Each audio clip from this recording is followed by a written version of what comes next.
बिस्मिल्लाहिर्रहमानिर्रहीम अस्सलामु अलैकुम रहमतुल्लाहि व बरकातुहू। Welcome to online classes Iqra Huffaz boys secondary school. Iqra Huffaz boys secondary school class 8 में आज हम तमाम तलबा को साइंस में खुशामदीद कहते हैं। अज़ीज़ तलबा, आज का हमारा जो टॉपिक है वो है रिफ्लेक्स एक्शन। आप जानते हैं रिफ्लेक्स एक्शन किसे कहते हैं? आइए हम बताते हैं कि रिफ्लेक्स एक्शन क्या होता है।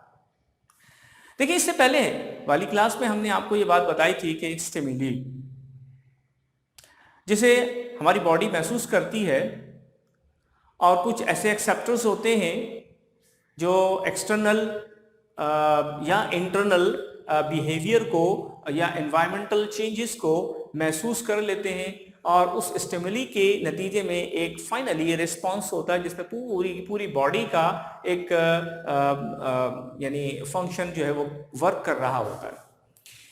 उसमें बहुत सारी चीज़ें हैं जिनको हम पिछली क्लासेस में डिस्कस कर चुके हैं और ब्रेन का उसमें एक ख़ास फंक्शन है जो उस ब्रेन वो ब्रेन जो है वो एक सेंट्रल फंक्शनिंग प्रोसीजर जो है वो वहाँ से कंट्रोल होता है। लेकिन कुछ ऐसी भी चीज़ें होती हैं अजीज़ तलबा जिनमें आपको कभी भी सोचने की ज़रूरत पेश नहीं आती है, वो परफॉर्म हो जाती है। जैसे स्नीजिंग है, कफिंग है या आईलिड की ब्लिंकिंग है। इसमें कभी भी आपको सोचने समझने की जरूरत पेश नहीं आती है, लेकिन ये परफॉर्म होती रहती है। तो ऐसे तमाम के तमाम एक्शंस, वो तमाम के तमाम रिस्पॉन्सेस जिनको ब्रेन को बाईपास करने के बाद परफॉर्म कर लिया जाता है, they are called reflex actions. आइए इसको थोड़ा सा डिटेल में स्टडी करते हैं। देखिए, हमारे पास ये पूरी की पूरी जो एक डायग्राम है, ये पूरा एक फंक्शन है जो रिफ्लेक्स एक्शन को यानी एक्सप्लेन कर रहा है। Reflex action basically involuntary action कहलाता है जिसमें ब्रेन का अमल दखल नहीं होता और उस तरह से नहीं होता जिस तरह से बाकी फंक्शंस का अमल दखल होता है। क्योंकि ब्रेन के बगैर तो ये काम भी नहीं हो सकता।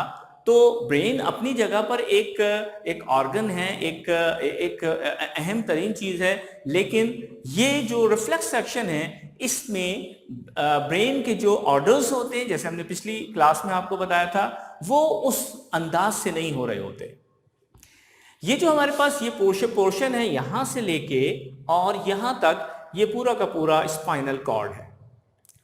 ये स्पाइनल कॉर्ड आपको मालूम है कि ये मूवमेंट और सेंसेशन का रिस्पॉन्सिबल होता है।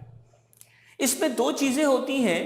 एक हमारे पास वाइट मैटर होता है। इस वाइट मैटर को नर्व फाइबर कहते हैं, जो कि यहां से आपको नजर आ रहा है। ये सारा का सारा ये पोर्शन, ये पूरा वाइट मैटर कहलाता है। और ये नर्व फाइबर या वाइट मैटर क्या करता है?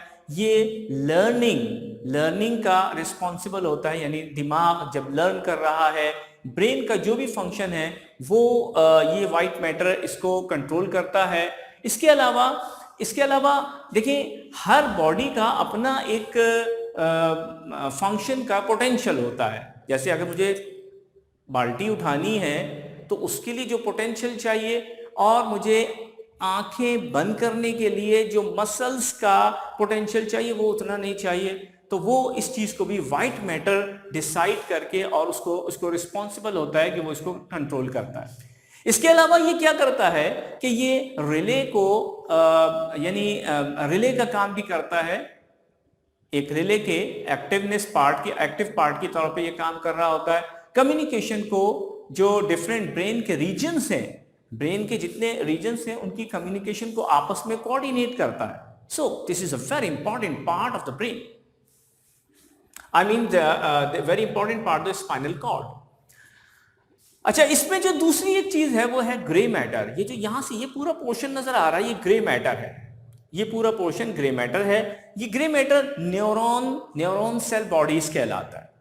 न्यूरॉन सेल बॉडीज कहलाता है। ये जो न्यूरॉन सेल बॉडीज है, ये क्या करता है? ये basically it contains most of the neuron cell bodies.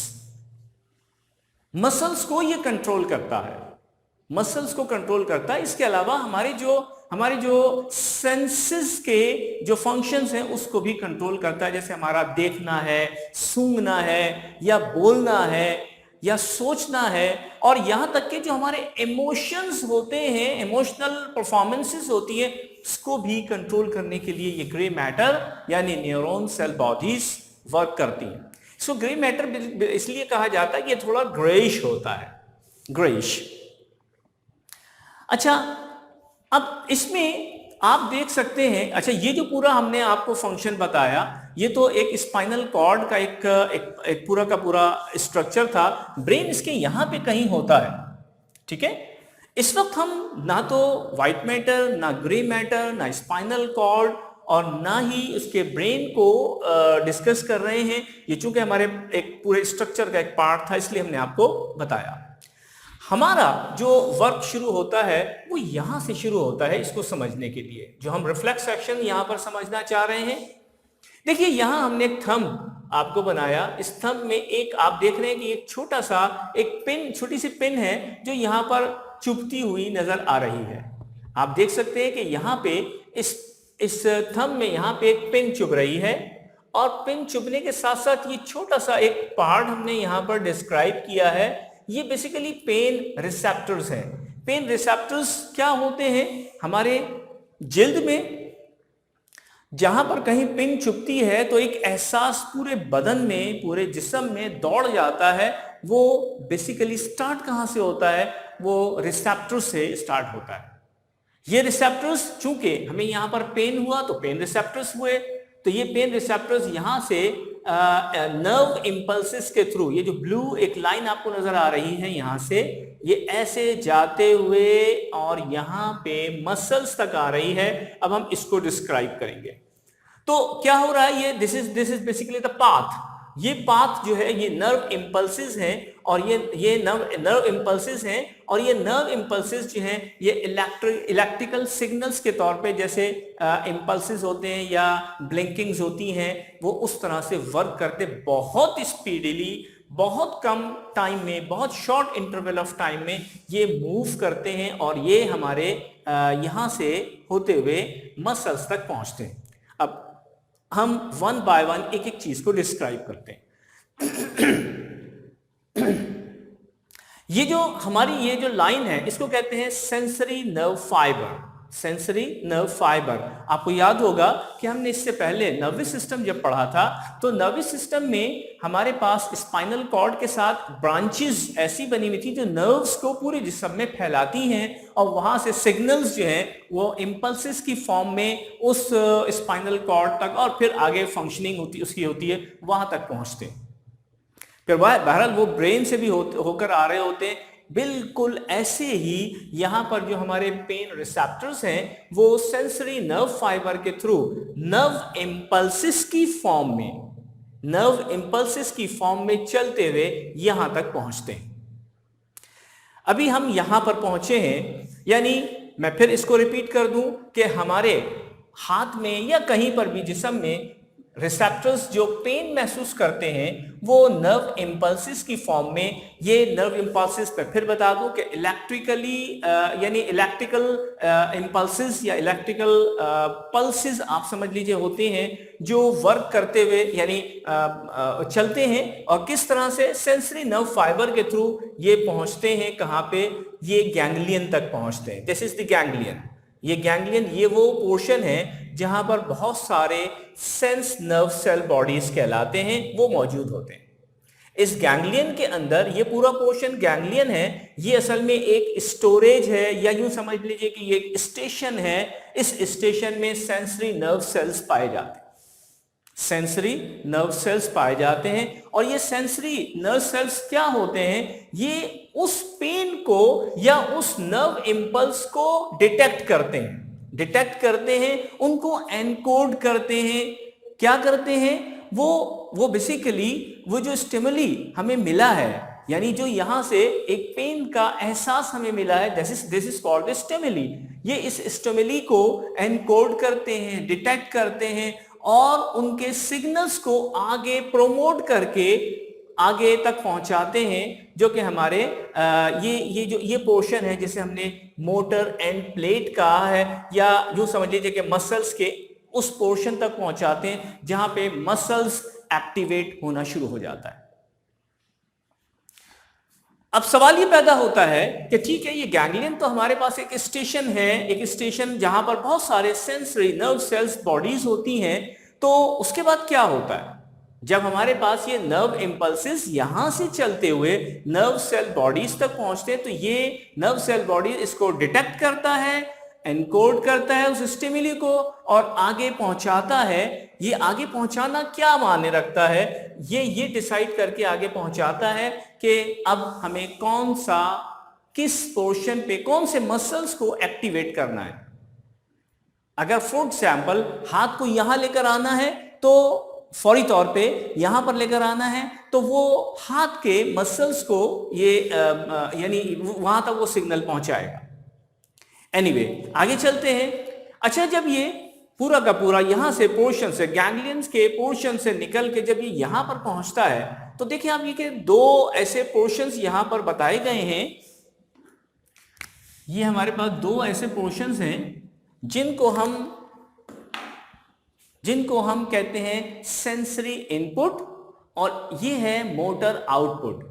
ये सेंसरी इनपुट ये है कि यहां से जो सेंस नर्व फाइबर के जरिए से नर्व इंपल्सेस आती हैं और सेंस नर्व उनको डिटेक्ट करके एनकोड करके आगे ट्रांसमिट करता है, तो एक स्टेशन और आता है। ये स्टेशन सेंसरी इनपुट कहलाता है और ये हमारे पास किसके जरिए से, रिले नर्व फाइबर के जरिए से कहां पे, मोटर आउटपुट तक पहुंचाता है।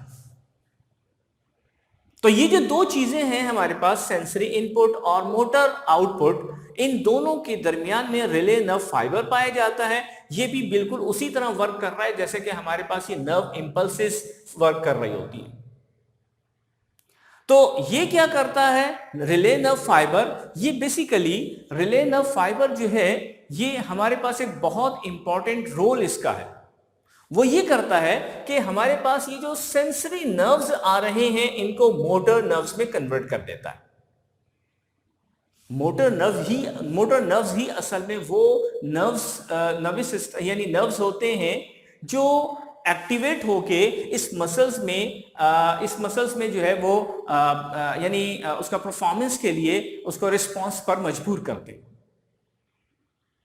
तो अजीज तलबा, यहां तक हमने बात को समझ लिया कि जब हमारे पास nerve impulses sensory nerve fibre के जरिए से सेंसरी नर्व सेल बॉडी तक पहुंचते हैं, ये इनको डिटेक्ट करता है, एनकोड करता है और फिर उसके बाद आगे ट्रांसमिट करता है, तो ये पहुंच जाता है सेंसरी इनपुट तक। और सेंसरी इनपुट जो है वो एक स्टेशन ही है समझ लीजिए ये, और ये हमारे पास मोटर आउटपुट है। रिले नर्व फाइबर इन दोनों के दरमियान में वर्क करता है और सेंसरी इनपुट को मोटर आउटपुट में कन्वर्ट करता है। फिर ये आगे चलते हुए यहां पे आप देख सकते हैं कि ये मोटर नर्व फाइबर, ये भी वही चीज है। ये जो ब्लू लाइन यहां नजर आ रही है ये बिल्कुल ऐसे ही जैसे सेंसरी नर्व फाइबर था, लेकिन इसको कहा जाता है मोटर नर्व फाइबर इसलिए कि अब ये मोटर आउटपुट से आगे निकल रहा है और जब ये यहां पहुंचता है तो मसल्स के अंदर ऐसे मोटर एंड प्लेट्स मौजूद होते हैं, मोटर एंड प्लेट्स मौजूद होते हैं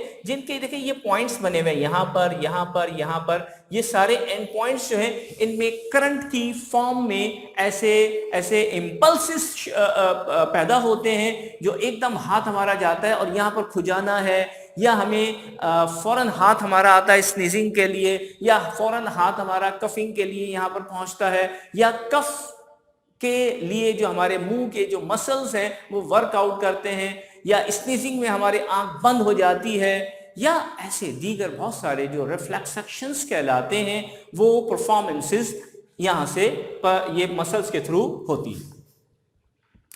अच्छा, अब ये जो हमारे पास रिले नर्व फाइबर है यहां से लेके यहां तक, ये बेसिकली एक बहुत अहम रोल प्ले कर रहा होता है। और ये क्या चीज है, ये इलेक्ट्रिकल इंपल्सेस जनरेट करता है।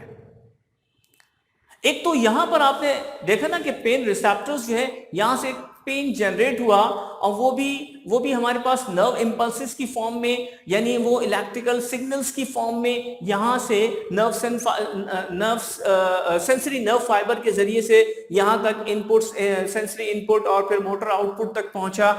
इसके दरमियान में जो यहां पर रिले नर्व फाइबर है ये भी असल में इलेक्ट्रिकल इंपल्सेस जनरेट करता है और कहां तक पहुंचाता है, ये मोटर एंड प्लेट्स तक पहुंचाता है। और इसका रास्ता यानी पाथ कौन सा होता है, मोटर नर्व फाइबर इसका पाथ है।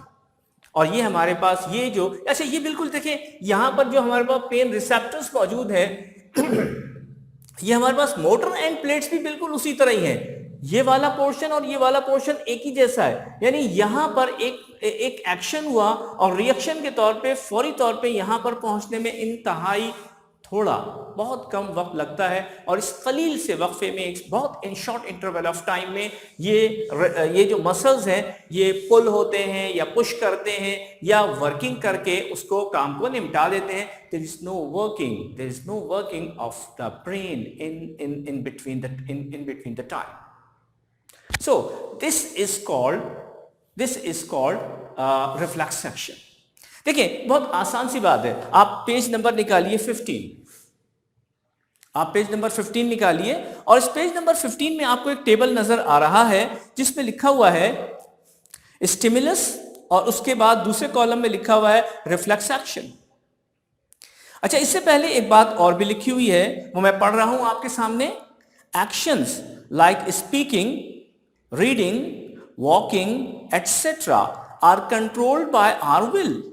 हम इसके लिए सोचते हैं, प्लान करते हैं और फिर जाके इसको एक्शन हमारा जो है वो परफॉर्म होता है। Such actions are called voluntary actions but this is involuntary action. ये जो हमारे पास रिफ्लेक्स एक्शन है, रिस्पॉन्स ये भी है और रिस्पॉन्स वो भी है कि हम रीडिंग करना चाह रहे हैं, हम कहीं जा रहे हैं, फोन पे बात कर रहे हैं, this is also the response, but उसमें हमारी विल शामिल है और इसमें हमारी विल शामिल नहीं। So this is the main difference.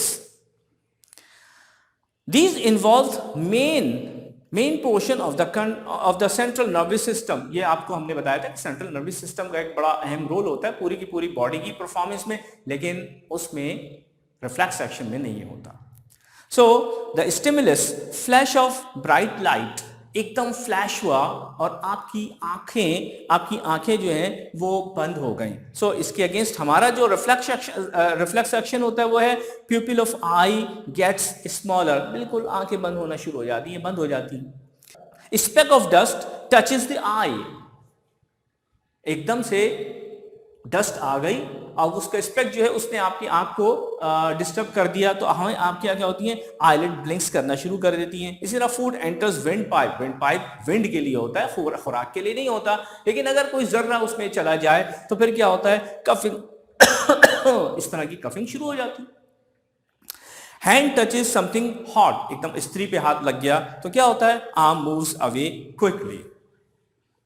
So this is reflex action. मुझे उम्मीद है कि आपको ये टॉपिक अच्छी तरह से समझ में आया होगा। आप इस डायग्राम को अपनी बुक से देखकर अपने जर्नल पे बनाएंगे और ये जो मैंने यहाँ पे लेबलिंग की है, आप इस लेबलिंग को भी यहाँ पे डिज़ाइन करेंगे। इंशाल्लाह आपकी अगली जो क्लास होगी उसमें हम एक्सरसाइज और जर्नल के होमवर्क को किस तरह से करना है और बहुत सारी ऐसी चीज़ें जिनको परफॉर्म करके आपका जर्नल मेंटेन हो सकेगा उस पर बात करेंगे। उस वक्त तक के लिए इजाज़त दीजिए। अस्सलाम वालेकुम वरहमतुल्लाहि वबरकातुहू।